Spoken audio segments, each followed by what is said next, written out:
Hello there, great person. Welcome to another reading of The Wheel of Time. Today we're gonna do chapter 14 to 16, and let's see where we go today. So, for anyone interested, I'll do a live stream today, a short one probably. At least I will try. I will do some Elden Ring streaming. So yeah, because I don't really know how to connect the PlayStation to the computer and not get incredible frame drops and lag. So I will just live stream it a bit. If you are interested in that, join me. Otherwise, you can still probably look it up after I've finished because I'll upload it. And yeah, anyway, so let's get into the story. And let's see what the Stag and Lion has got for us. So our good old tavern in Bellon, I think, Bellon. And we just arrived, and let's see where we go from here. Okay, so we get a bit more backstory on the winter, and it appears that many people who work in the mountains actually had quite a horrible winter, and now it seems to thaw a bit, and they can finally come down. But they now all rush into the taverns and the inns to stay there and probably have a good time. And they tell terrible tales of wolves and worse. So let's see what those tales are. And yeah, so the atmosphere in the mountains seems to be quite yeah, quite dark in a way, and quite yeah, what's going on there? What is lurking in the caves? I really like that. And as well, there's contrasts, of course, to the little village they are coming from. So in their inn, only yeah, Bran and his wife, and perhaps Egwene and her sisters. I think one of those. Yeah.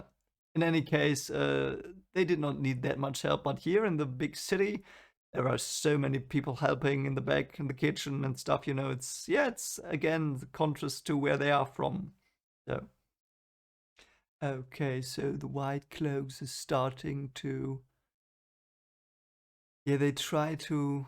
At least the innkeeper says they try to, anger the population, reel them up, make them mad, and they claim that there's an Aes Sedai in the city, and obviously an Aes Sedai is bad news here as well. As apparently it seems like that, and yeah, so yeah, but he says no. Most people are loyal to the governor, and they just say no. Let's not have these lunatics come in here, and we don't have Aes Sedai here, and so that's good to know that the the townspeople are, yeah, they are against it, against senseless violence and lynching and witch hunts and stuff like that. At least it appears like that. So they say that, yeah, if they would present an old woman or whatever, they would, wouldn't be enough, and they wouldn't trust the White Cloaks. So it's interesting that they don't trust the White Cloaks and the Aes Sedai. So yeah.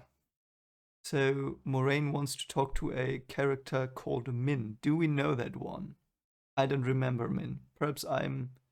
Yeah, perhaps it was too fast in the show, or perhaps they skipped her. I don't know. Let's see. And Perrin says, yeah, it's almost as great, the bathroom that is, as back in the wine spring inn. Quite loyally. And everyone laughs at him. That's cute. That's very cute. Perrin. Oh, okay. So now what is he called? Ara.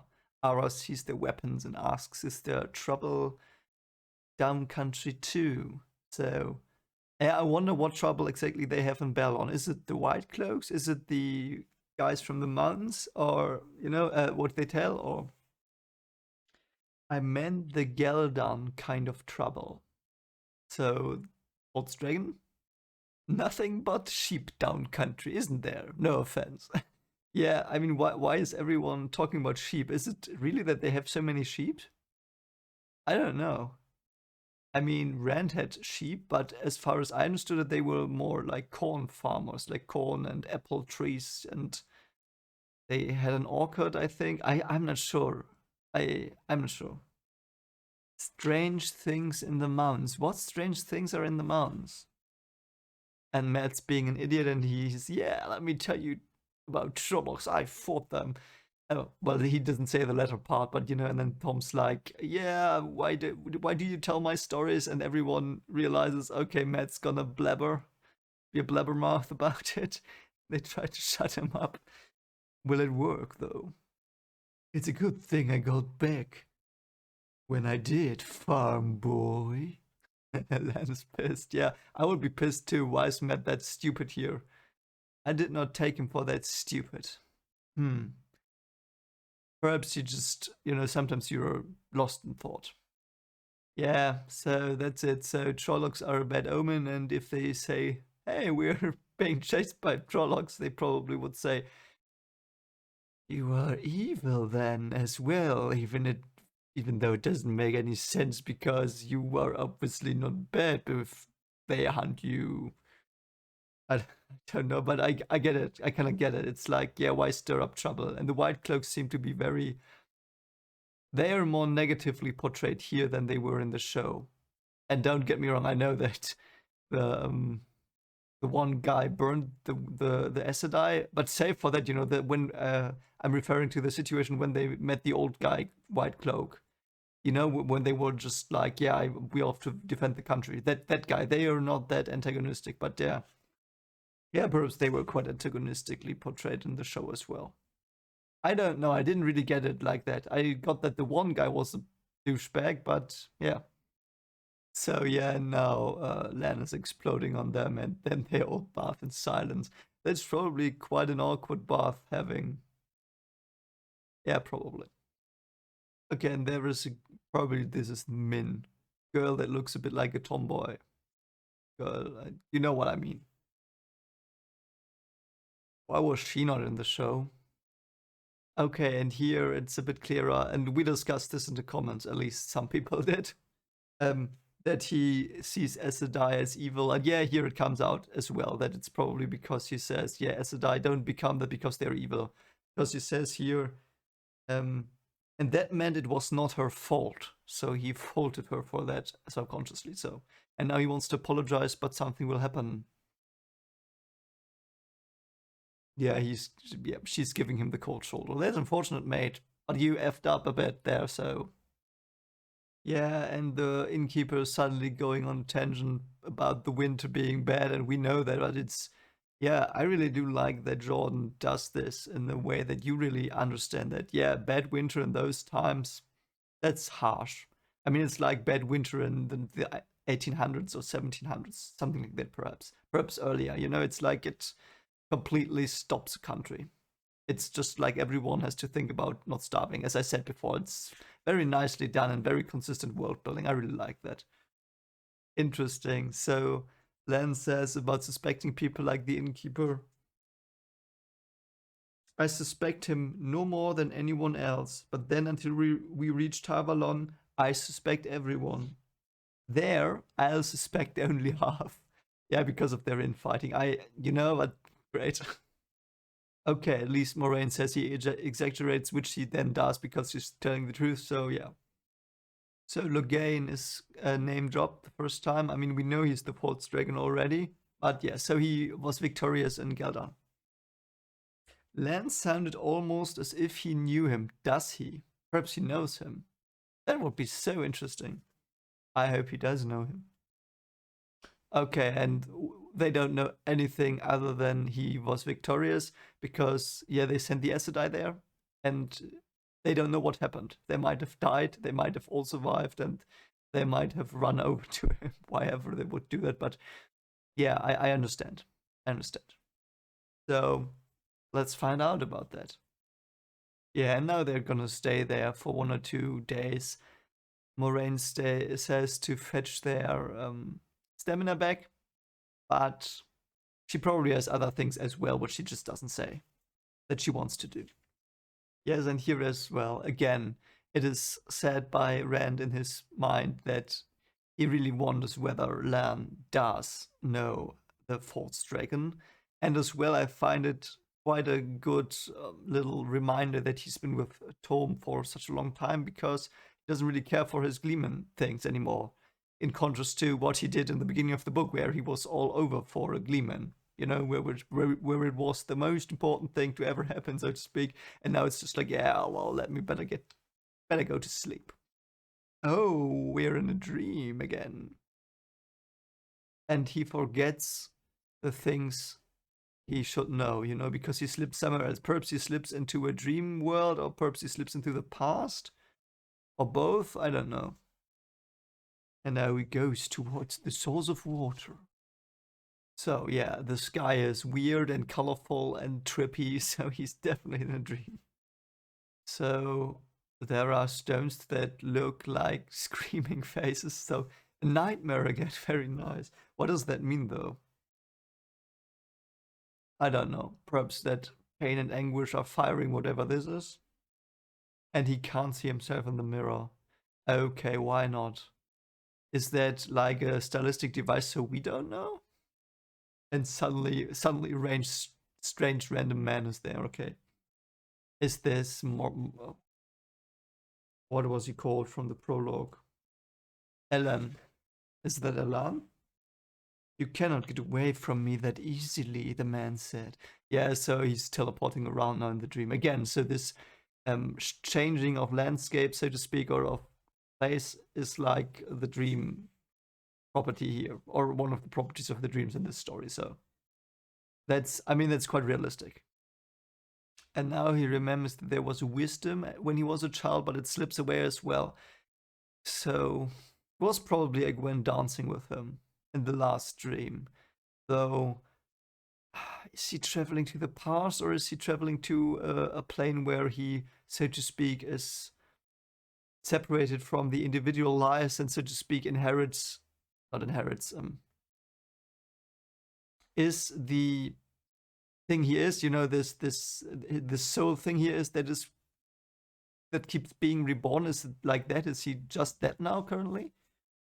Yeah, this is either the Dark One or Elan, and they describe him as his eyes and mouth, I think. Yeah, mouth and eyes are like peepholes into a furnace, but only for a moment, and it's so much more scary than what they did in the show with the stupid CGI alien. And again, it's like this, how do you say it? Like luring him in with, so he's thirsty, and the whatever thing here, let's say it's the Dark One. Yeah, let's just say it like that. I will just assume it.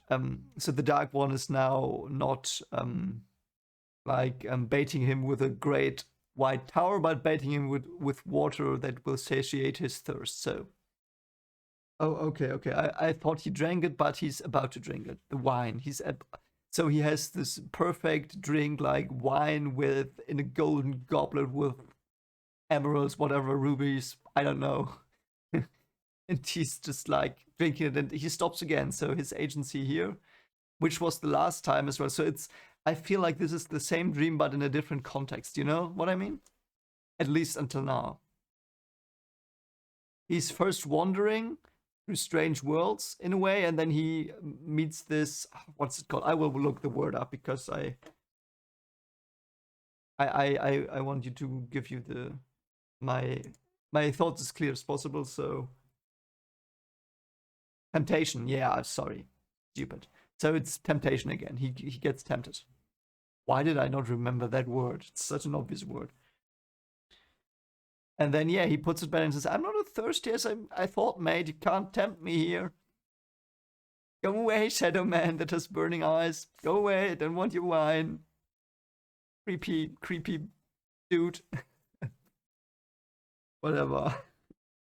So, the man straightened abruptly, his face without expression. His disappointment could not have been more plain if he had cursed. So, he doesn't have expression in his face, but Ren still absolutely knows that he's disappointed. Interesting. Yeah, it's the Dark One. It's the Dark One. I knew it. Knew it was the Dark One. Yeah. The way, so let me pause here for a moment because I want to say this quite frankly. The show Dark One was so stupid.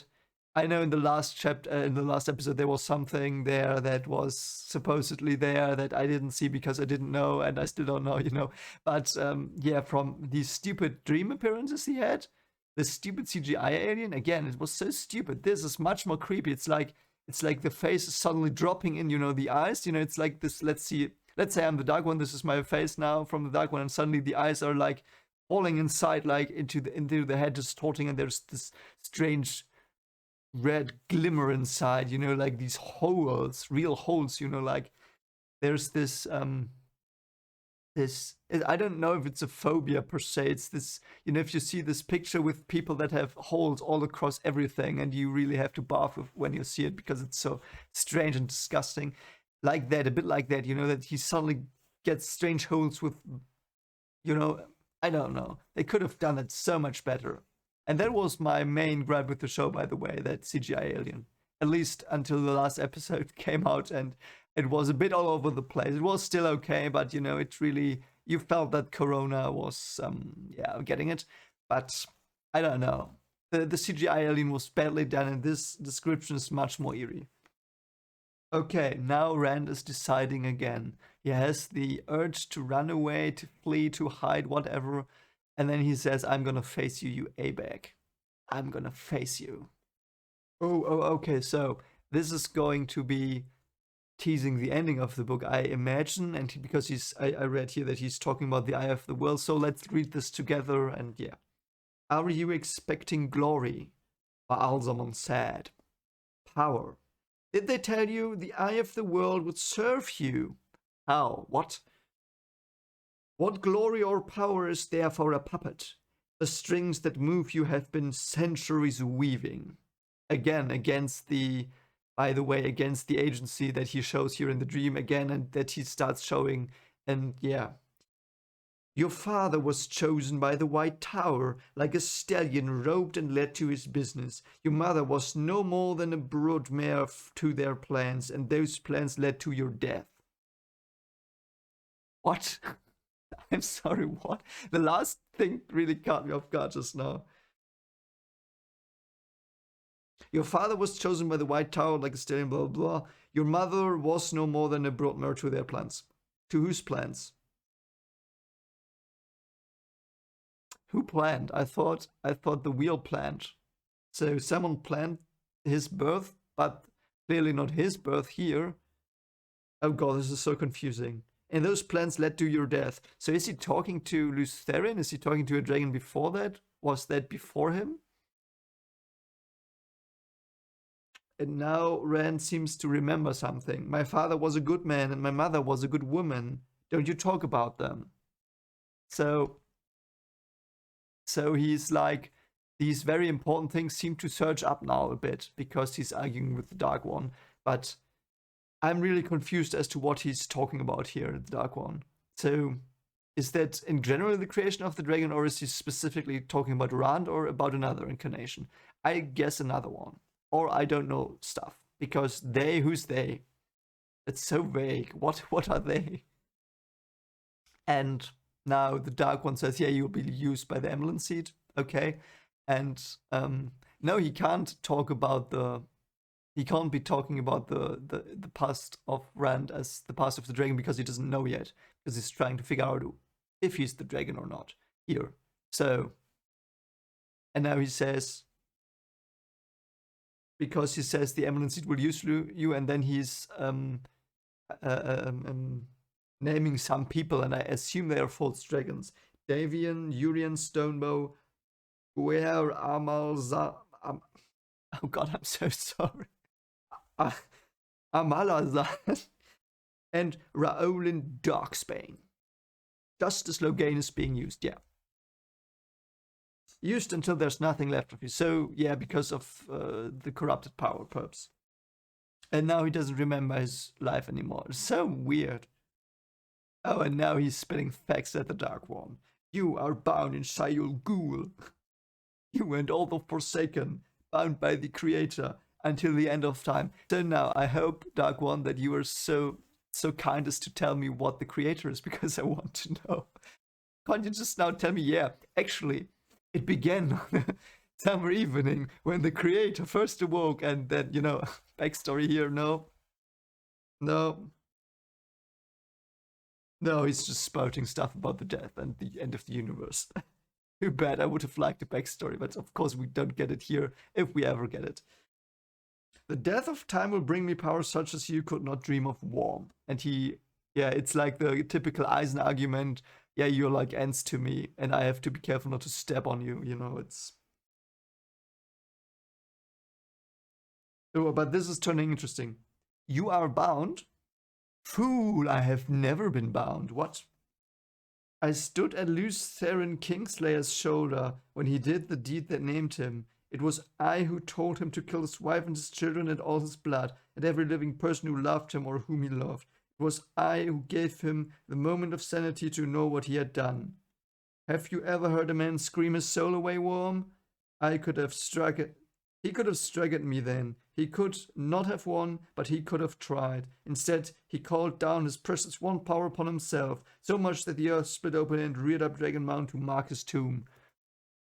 Okay, yeah, he's right. Oh, God, this is interesting. So,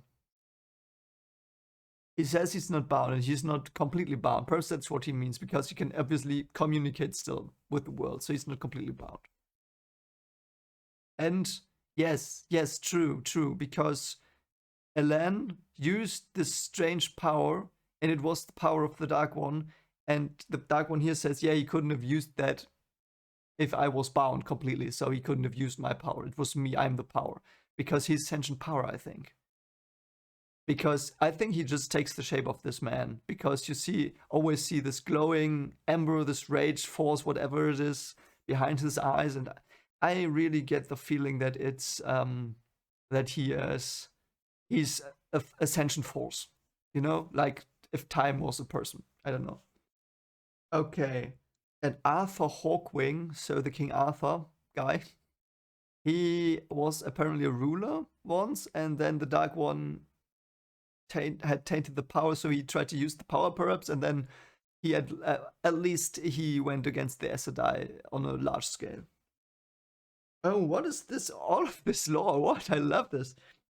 I whispered again, and the High King sent his armies across the Arid Ocean, across the World Sea, and sealed 2 dooms. What? What does that mean? Does that mean that there is something more terrible than the Dark One? Because why would the Dark One tell him to seal a doom? Wouldn't that be like, hey, yeah, there's a doom, yeah, take it. Let's let the doom devour the world for me, you know? That is interesting. Why would the Dark One make the High King seal dooms? Isn't that what he would want let loose? The doom of his dream of one land and one people and a doom yet to come. What is he talking about? What is he talking about? Oh God, the doom of his dream of one land and one people. Or does it not mean like he sealed the doom? It's like he stopped his dreams. Perhaps that's what it means, because he says, oh yeah, I think it's my English. So he doomed his dream. So so to seal 2 dooms means he doomed 2 things in the world as well here. So he doomed this United Nations dream that the king had. So uniting everything, he doomed that. And he will doom something in the future, which we don't know what it is yet. Yeah, and this king guy, he seems to have been a force user.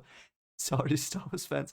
He seems to be a power user that was driven mad in the end by the tainting of the one side. And he could have been saved by Aes Sedai, but he was so corrupted that he hated him. And the Dark One was like this little devil on his shoulder telling him, yeah, no. And he just ordered people killed because this suggested Aes Sedai should help. Okay, here as well. It's again. Oh my god, this is so much lore. When men such as these could not stand against me, what chance do you have? So it implies that the Dark One sees those men as greater. Why, though? Because of courage? Because of honor? Because apparently this one Arthur guy in the end was quite a dick. Sorry. Because I don't know. What does the Dark One see? And why does the Dark One think they are great men? Why? I would like to know that. He doesn't say here, so we don't know. I hope we find that out. That is so interesting to think about. What would the Dark One say is a great man? And he says, the dead belong to me. Again, because he seems to have this power over death. Somehow, in some way. And now the Dark One killed a rat. Great, mate, you're so powerful. Now I'm just joking. I know he's powerful, but what? Anything can happen in a dream. Yeah, I mean, he's kind of right. Why? Even if he did that in real life, that would be impressive, but in a dream? I mean, if he's a lucid dreamer, Dark One's just a lucid dreamer. Oh, and now he's retting him, so he's bending him backwards. And the Acid Eyes seem to have done some corrupt shit because apparently people like Rand are scattered as ashes along Dragon Mount. I don't know why. But... Okay, so now he's, I think, yeah, he's waking up. Okay, that was trippy. That was really trippy. I didn't understand half of it, but I think it was quite fun. What did you guys think of this? When you read it first time, perhaps, are there things here that I will realize when I one day reread this and I say, ah, this was what happened? Or is it like a bit mystery till the end? I mean, don't spoil anything, but just say, yeah, this is, you will understand this more in the future. Yeah, and Moraine said, yeah, come to me when you have a nightmare.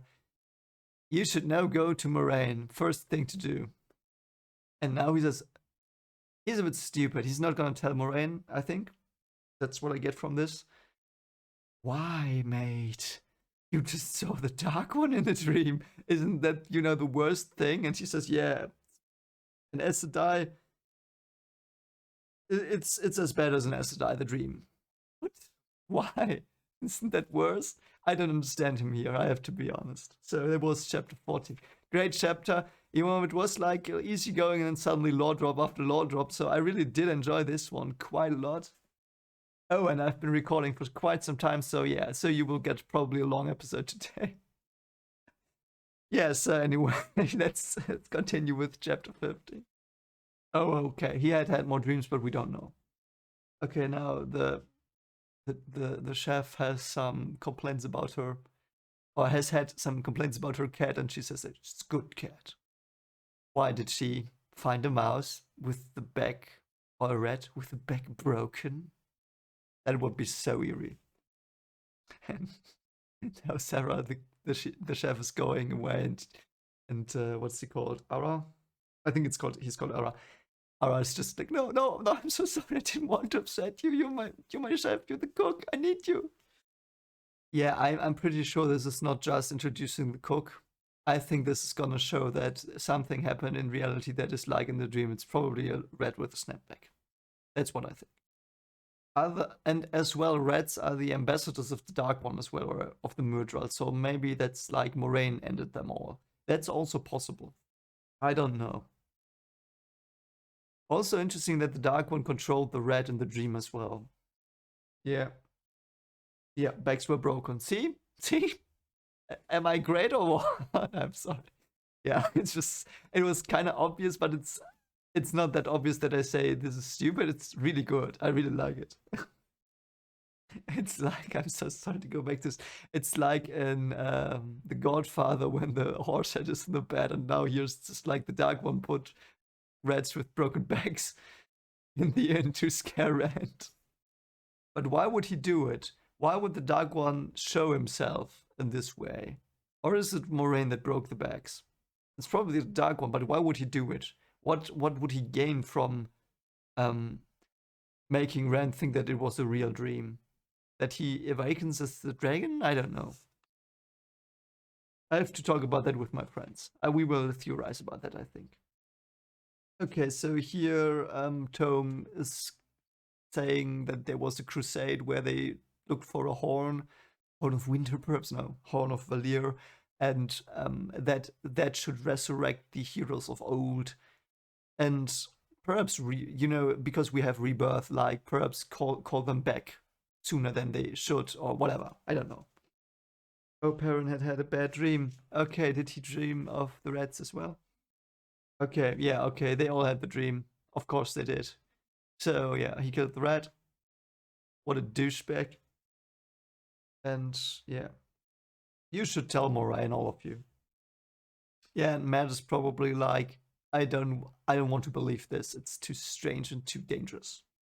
And apparently, if we ever get back home, if I ever say, yeah, let's explore and go on an adventure, please just kick me, hit me. I don't know.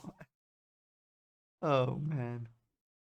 Yeah, and they are not very enthusiastic about the city anymore, even though they were. They just pretend to be because they are all shaken. I really can understand that after that dream. And he considers Tome someone to talk to more than Moraine. That's quite something. I mean, I understand him, though. Stupid still. And now it starts. He thinks much. Maybe he's a dark fiend. Friend. Dark friend. Yeah, that's what. That's, yeah, it's gonna get you to bad places, suspecting everyone, but you kinda have to. Yeah, this is Min. Okay, it was Min. Oh, okay, and Rand is not an idiot, and he says, who's Moraine? I only know an Elise. What are you talking about? I know only an Elise. I mean, clever guy. If that would have been Matt, yeah, yeah, we all know how that would have turned out. But yeah, so Moraine told her. Ah, she's the one we saw that saw the pieces of the pattern in the show, I think, that saw like these visions. So she can see the strings and the weave of the pattern. Okay, so they are producing sparks and a shadow is behind them. That's what she sees. That's what Min sees when she looks at them. So it's like they have potentially the power to overcome the Dark One, or perhaps not. So yeah, but their fate is like a fight against evil, perhaps. I don't know. I'm just spitballing here. You say it like that? I don't know. The girl, she's part of it. And the Gleeman, all of you. So good to know that Tom is part of it and he's not dead because of that murder in the show. I really do hope he's not. Oh, okay. So this is a lot more than in the show. She straight out says, no, she loves you too, but she's not for you, you not for her. That's all I need. Good to know that. Yeah, yeah, not the way you both want. Okay, what's it supposed to mean? Yeah, so because she's gonna become an Aes Sedai. That's what I get from her. She says some very strange things, but basically, Egwene will become an Aes Sedai. So, and you will not be a warder apparently. So, yeah, tough luck, guy. Okay. Oh. Lan. We see something about Lan. Lan has 7 ruined towers around his head and a babe in the cradle holding a sword. That's probably perhaps his past. You know, because perhaps he was raised in a castle with 7 towers that got run over by Trollocs and that's why from his birth he's a fighter? Perhaps that's what it means? Okay. The strongest. We've got a prophecy for Tom. Or not a prophecy, an image. It's another Gleeman, perhaps, juggling and the White Tower. Okay, Perrin, wolf, broken crown, and trees flowering. The wolf, we know he's the Beastmaster. Broken crown, perhaps he's. I don't know why. And the flowers, perhaps something with the Ogier? Hmm. And Matt.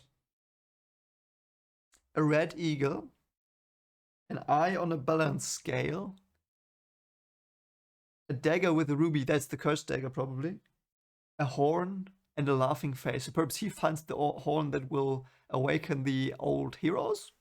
I don't know, just because we just got told about this random story about a horn. And a laughing face. Huh. What about me? Okay, let's see. Okay. So this is a lot. I will go through it again.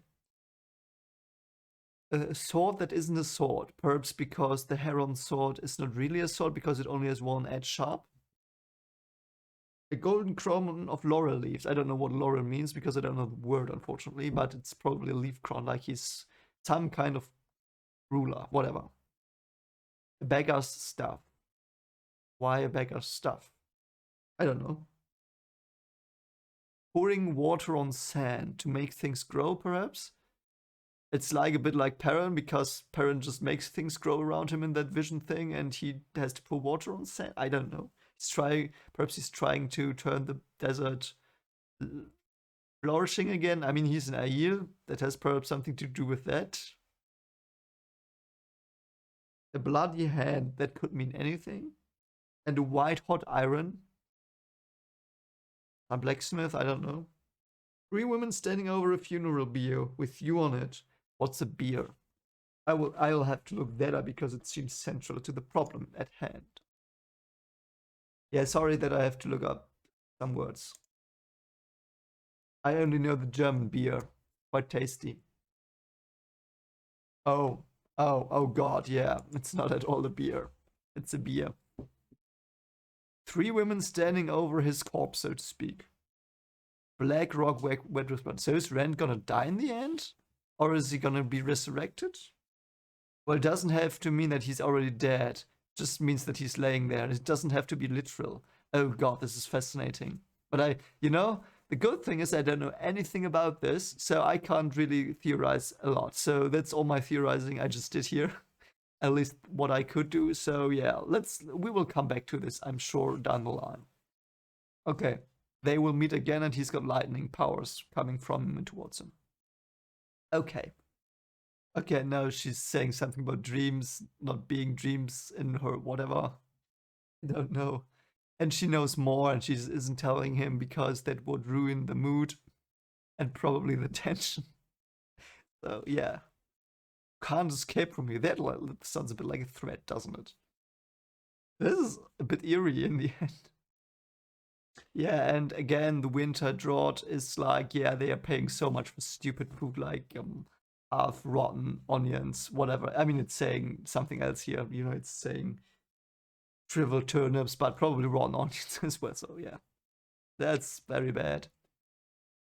And yeah, he's imagining them like folk from his village because they're a bit familiar. They're not that different that they really look like foreigners. You know what I mean?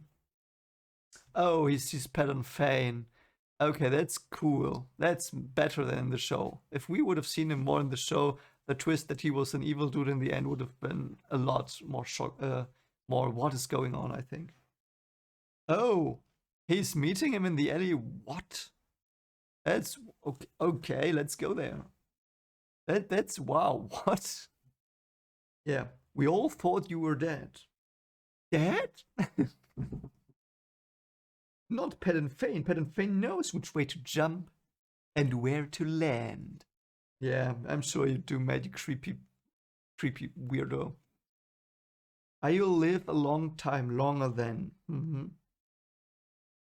Okay, so he apparently just ran away. That's his cover story. Great, mate. Yeah, now she says, yeah, don't tell her that you saw me because I'm an evil son of a bee. I'm so afraid of her. Yeah, sure. Yeah, so Pat and Fane is sus as hell, yeah. And he probably now has a lot of info. So that's bad. And matters for not telling her as well. I mean, I get their point a bit, but, looking from the outside on the story, guys, that's so stupid what you're doing right now. Yeah, and he tells Matt the prophecy, whatever thing. Ruby Dagger, yeah, that's gonna be bad. Yeah, Children of Light. Why would Matt now troll them? He's trying to troll them. Why? What, Matt? Oh yeah, great. Ren is now laughing at them. What an idiot. What the frick are you doing, Matt? He's so stupid in these parts. Yeah, Ren is becoming a bit stupid. I don't know. Accidents happen even to the children. Is he mad? Why is he doing that? Heron Mark Lord Bornhold. Okay, what? So it's dangerous. Okay, and he's behaving very, very strangely, and something inside him is shouting, "Yeah, you're doing stupid stuff, mate." But yeah, what is going on? And okay, Bornhold seems to be quite an antagonistic person. I don't know. So it's a bit stupid what they. Why would they do that? Why? Because they're children. It's quite childish of them. Quite childish.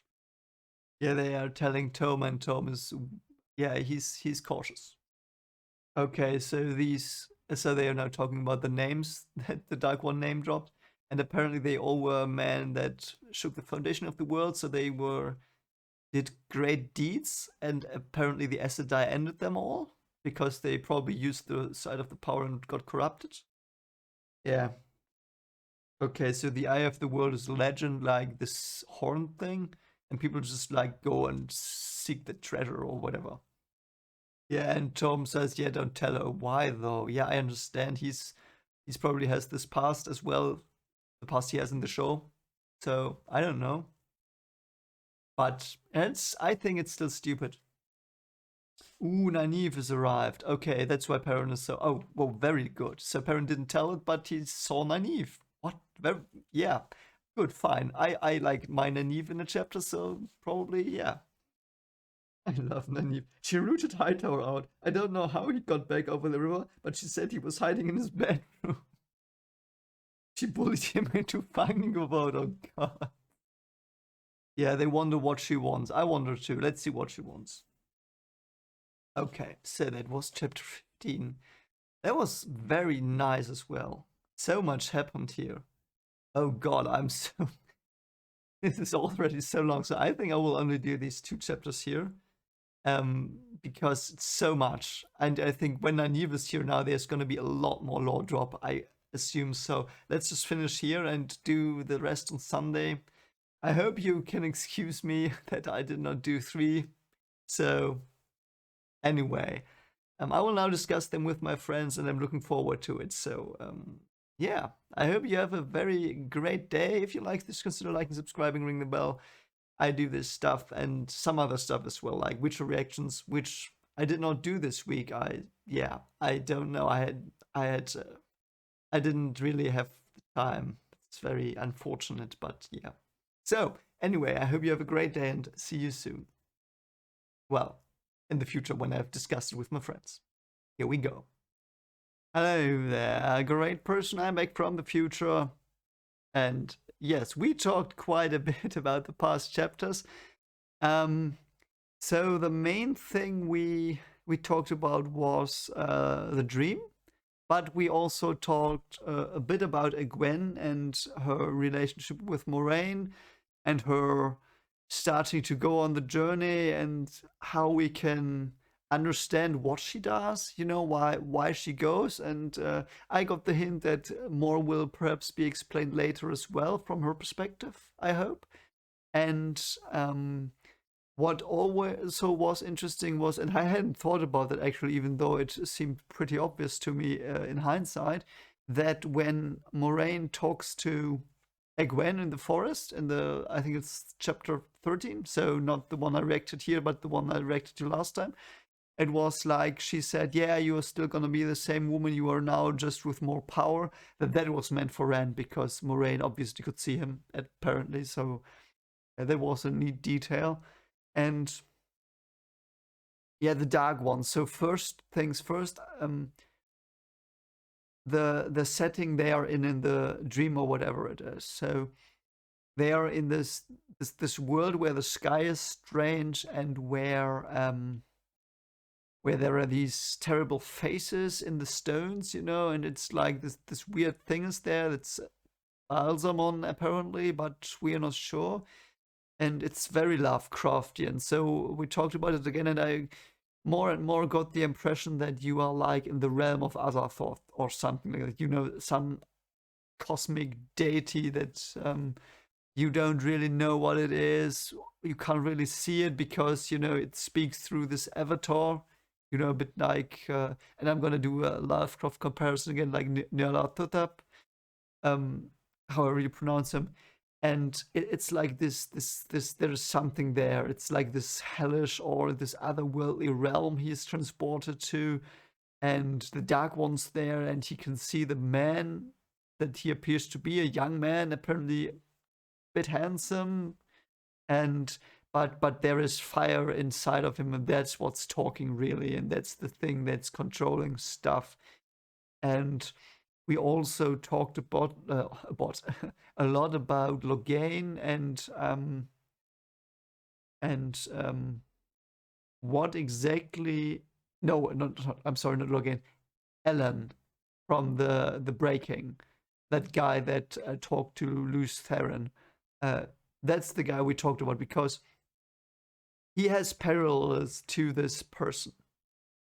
You know, it's like young guy, I think, as well.